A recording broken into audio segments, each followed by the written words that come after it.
Rahim the next one chapter is managing undo data, quite important chapter.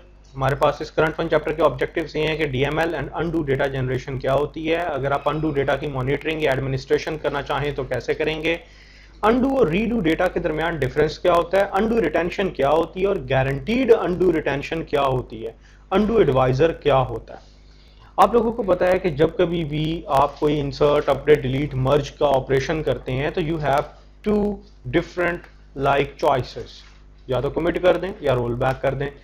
अब question ये rise होता है कि मेरे पास चॉइस है, मैं रोल बैक कर देता हूं, मैं कमिट नहीं करता, तो आपका पुराना वाला डेटा एज इट इज वहां पे ट्रांसफर कर दिया जाता है।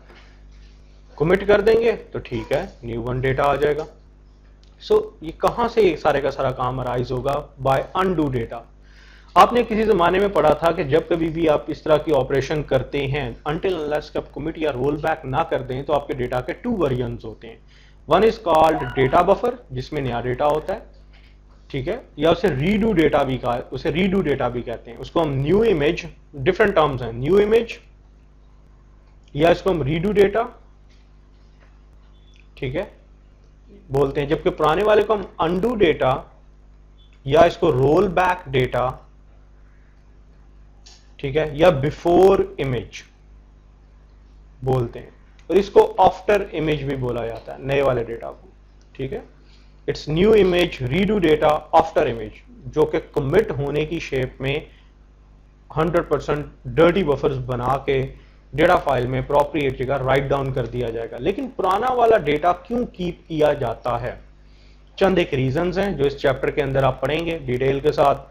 लाइक एक तो ये कि जी ट्रांजैक्शन रोल बैक डिक्लेयर कर दी गई तो भी इसकी जरूरत है, अगर ट्रांजैक्शन रिकवर करनी पड़ी तो भी इसकी जरूरत है, रीड कंसिस्टेंसी इसके लिए भी जरूरत है। जैसे कल आपने डेडलॉक या जो भी हम कर रहे थे तो वो टू इमेजेस बना के दिखाना, रीड कंसिस्टेंसी, जो चेंजेस जिसने की हैं उसको दिखाई जाएं जब तक के कमिट नहीं हो जाती, ठीक है। तो ये सारे के सारे इसके पर्पसेस हैं, दैट्स व्हाई कि आपको दोनों चीजें मेंटेन करनी पड़ती हैं।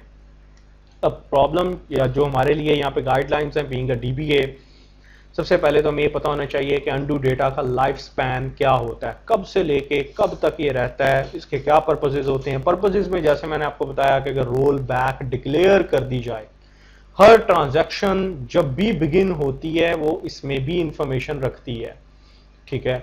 So the thing is that यहाँ पे देखिए चंद एक ऑप्शंस हैं। वन इज कि अगर आप ऑपरेशन को रोल बैक करेंगे, अगर रीड कंसिस्टेंट, इसे बोलते हैं RC queries, read consistent queries, इनके लिए इसकी जरूरत है। Flashback query, flashback transaction, flashback table के लिए जरूरत है, ट्रांजैक्शन रिकवरी के लिए जरूरत है, इन डाउटेड ट्रांजैक्शन को वॉश आउट करने के लिए इसकी जरूरत है। अब इंटरनल जरा आर्किटेक्चर डिस्कस कर लेते हैं कि फाइनली जब आप कभी ऐसा करते हैं, जब कभी आप इंसर्ट अपडेट डिलीट या कुछ भी करते हैं, तो what going to be happen, से आपने एक अपडेट की स्टेटमेंट लिखी, ठीक है, आप लिखते हैं जी update scott dot depth set LOC is Islamabad where LOC is Dallas, so like this one is your query। कहता है जी वन रो अपडेटेड, मैसेज आ जाता है आपको वन रो अपडेटेड। अब एग्जीक्यूट फेज वंस अगेन देख लें, इस बार जरा एग्जीक्यूट फेज खासा इन डेप्थ होगा। जैसे किसी जमाने में आपने पढ़ा था कि सबसे पहले एग्जीक्यूशन फेज में वो ये देखेगा कि जी क्या लॉक बाइट्स अवेलेबल हैं। अगर लॉक बाइट्स, क्योंकि जिस ऑरेकल ब्लॉक में जाके ऑरेकल ब्लॉक को पढ़ता है तो ऑरेकल ब्लॉक के हेडर में लॉक बाइट इंफॉर्मेशन होती है। अगर किसी रो के ऊपर पहले से लॉक लगा हुआ है तो उसके लॉक बाइट्स शेयर्ड पूल के अंदर पड़े होते हैं, शेयर्ड पूल में एक लॉक एरिया होता है उसमें पड़े होते हैं। तो लॉक बाइट हेडर ही बता देता है कि लॉक बाइट मेरे पास नहीं है। जब नहीं है तो यू हैव टू वेट, जैसे कल आपने पढ़ा था एनक्यू मैकेनिज्म में आप लग जाएंगे। अगर आपको मिल जाते हैं लॉक बाइट्स तो फिर आपको क्या करना होता है? अगर लॉक बाइट्स मिल जाते हैं तो सबसे पहले आपको एक्सक्लूसिव लॉक लगाना होता है, और आप लॉक आपकी ट्रांजैक्शन, क्योंकि जो भी ये काम कर रहा है ट्रांजैक्शन बिगिन होती है किसी सेशन के अगेंस्ट, सेशन आईडी, एंड हर एक ट्रांजैक्शन को यूनिक आईडी एलोकेट होता है। अब जब ट्रांजैक्शन आपकी बिगिन होती है तो नंबर वन आपको लॉक बाइट्स शेयर्ड पूल के लॉक एरिया में पुट इन करने होते हैं, हो गए जी नंबर एक काम। Number two, database buffer cache में आपको 2 बफर्स लोड करनी है। एक कहलाती है डेटा बफर। डेटा बफर में क्या होगा जी, अगर आप डेटा बफर को देखें तो अगर डेटा बफर में ये ऑरेकल ब्लॉक लोडेड है, ब्लॉक के हेडर में एक नई ट्रांजैक्शन स्लॉट आ जाएगी। ट्रांजैक्शन स्लॉट बिगिन हो जाती है हेडर एरिया के अंदर। इस ट्रांजैक्शन स्लॉट के पास यूनिक आईडी होता है। इस ट्रांजैक्शन स्लॉट के पास क्या क्या इंफॉर्मेशन होती है कि ट्रांजैक्शन का आईडी क्या है, लॉक्स के आईडीज क्या हैं, वो किधर पड़े हुए, अनडू सेगमेंट के क्या एड्रेसेस हैं जहां पे अनडू डेटा पड़ा हुआ है, वो सारा इंफॉर्मेशन भी इसके पास है।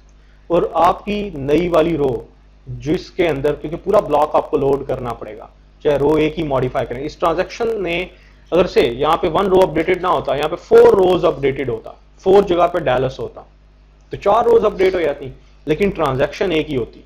तो फिर 4 रोज के जो लॉक बाइट्स होते वो इसी एक ट्रांजैक्शन स्लॉट के अंदर ही पड़े होते हैं। एक ब्लॉक के अंदर तमाम रोज भी अगर लॉक हो जाएं अंडर 1 ट्रांजैक्शन, तो उसके लॉक्स एक ही ट्रांजैक्शन स्लॉट के अंदर पड़े होते हैं, उसका मेटा डेटा एक ही ट्रांजैक्शन स्लॉट के अंदर पड़ा होता है। ठीक है जी, इसमें ये सारी इंफॉर्मेशन है। दूसरी ऑन अदर हैंड साइड, ये जो अनडू बफर है ये किधर लोडेड है? अनडू बफर कहां से लोड की गई? अब आपके सर्वर प्रोसेस ने, हम वैसे तो कह रहे थे जी डेटा बफर लोड कर दी गई, अनडू बफर लोड कर दी गई, लेकिन इन 2 ऑपरेशंस के बिहाइंड लॉट ऑफ ऑपरेशंस होते हैं। उन ऑपरेशंस को हमने इस करंट वन चैप्टर में डिस्कस करना है। ठीक है जी, डेटा बफर में तो उसने डेटा न्यू वन राइट किया, लेकिन राइट करने से पहले सर्वर प्रोसेस ने क्या किया? सर्वर प्रोसेस ने एक undo segment usually circular shape में, क्योंकि इसमें होता है कि सेगमेंट हेडर बनता है पहले, ठीक है, अनडू सेगमेंट में लोड कर दिए जाते हैं। अनडू सेगमेंट कहां पे बनते हैं? अनडू टेबल स्पेस के अंदर। ये सर्कुलर लाइक के कैसे बनते हैं? पहले सेगमेंट हेडर बनता है, आपने पढ़ा है कि जी हर एक सेगमेंट का अपना हेडर होता है। उस हेडर के अंदर क्या लिखा जाता है? कौन सी ट्रांजैक्शंस हैं। हर ट्रांजैक्शंस ने हेडर के अंदर अपनी अपनी स्लॉट टेकअप की होती है, हर एक अपना अपना यूनिक आईडी होता है। ये सेगमेंट हेडर हो गया। फिर पहला एक्सटेंट नंबर 0, फिर उससे अगला एक्सटेंट नंबर 1। हर एक्सटेंट के अंदर क्या होते हैं? Oracle blocks. तीसरा, फिर लाइक ये चौथा, क्योंकि सर्कुलर फैशन में ग्रो करती है। अब एक चीज याद रखिएगा, लाइक ये एक्सटेंट्स हैं, 4 एक्सटेंट किससे मिलके बनते हैं? ऑरेकल ब्लॉक से। और यहां से ऑरेकल, ये जो अनडू बफर होती है वो यहां से आपको इमेज लोड करके दिखाया जा रहा होता है।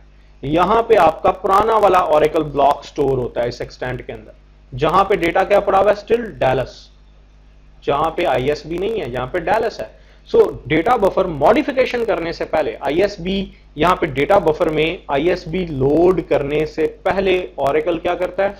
वो आपका ओरिजिनल डेटा फाइल से ऑरेकल ब्लॉक उठाता है और आपकी अनडू टेबल स्पेस की यहां पे एक ही डेटा फाइल है, उसका नाम है अनडू tbs1.dbf।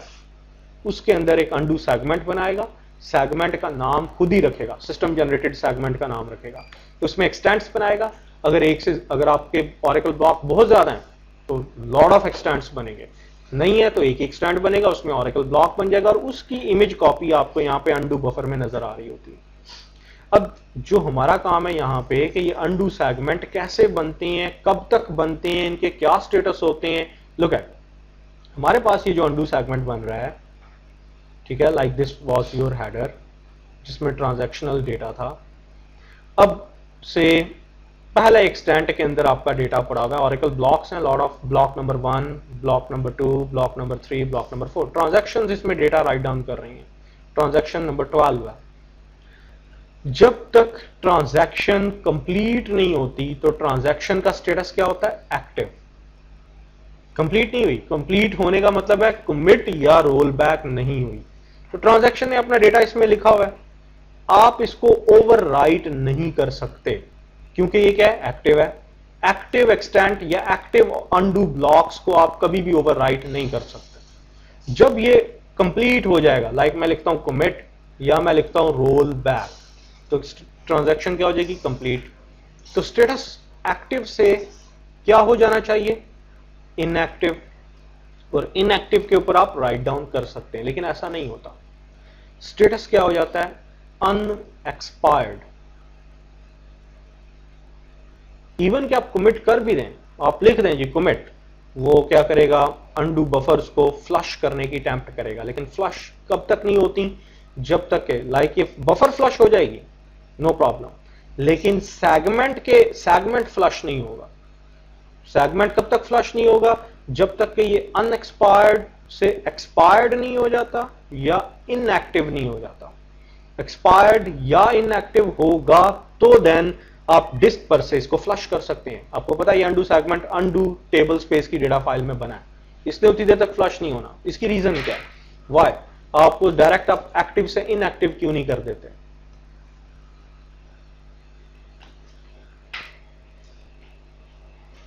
तो एक चीज पूछनी है, अगर जिस तरह अपडेट की हमने एक क्लॉज ले लिया, वेयर सिटी इज डेलस, अब उसमें 4 रोज इफेक्ट होंगी। अगर 4 रोज में पड़े हुए डेलस पड़े हुए, दूसरी साइड पे एक ने डेलस की किसी रो को सिलेक्ट किया हुआ है, मगर उसकी सिलेक्ट क्लॉज में कुछ और था, let's say where department is equal to 1। अब एक मिनट यार, अवेलेबल नहीं होगी, अवेलेबल होगी जब तक के देखिए ट्रांजैक्शन कंप्लीट होने पे लॉक बाइट अवेलेबल हो जाती है। वंस कमिट या रोल बैक हो गया, lock byte each and everything is available. इस केस में 3 रोज तो अवेलेबल थी, एक रो पे no no no no no अगर 4 रोज में डैलस है तो चारों की चारों रोज के लॉक बाइट्स नहीं अवेलेबल होंगे। कब तक? जब तक कि आप कमिट या रोल बैक नहीं करते थे। मतलब दूसरे सेशन में एक ही रो सिलेक्टेड थी, उस No. सिलेक्शन में वेयर क्लॉज में लिखा हुआ था लेट्स से डिपार्टमेंट या name is equal to this, तो वहां से उसने सिर्फ एक ही रो ली और दूसरी साइड पे उसने डेलस डीआरएल के ऊपर देखिए, अगर कोई अगला किसी भी और में सिलेक्ट की कमांड चलाता है ना, तो सिलेक्ट की कमांड तो लॉक अटेन करती ही नहीं, नंबर 1। एंड नंबर 2, अगर कमिट नहीं होता, रोल बैक नहीं होता, तो उसने तो आपको पुराना वाला इमेज दिखाना है। उसको इस चीज़ से कंसर्न ही नहीं कि आपने डैलस को चेंज करके क्या कुछ किया है, ठीक है, उसको इस चीज़ से कोई कंसर्न नहीं। ठीक है, आप देखिए, लुक एट योर बोर्ड, किधर है भाई?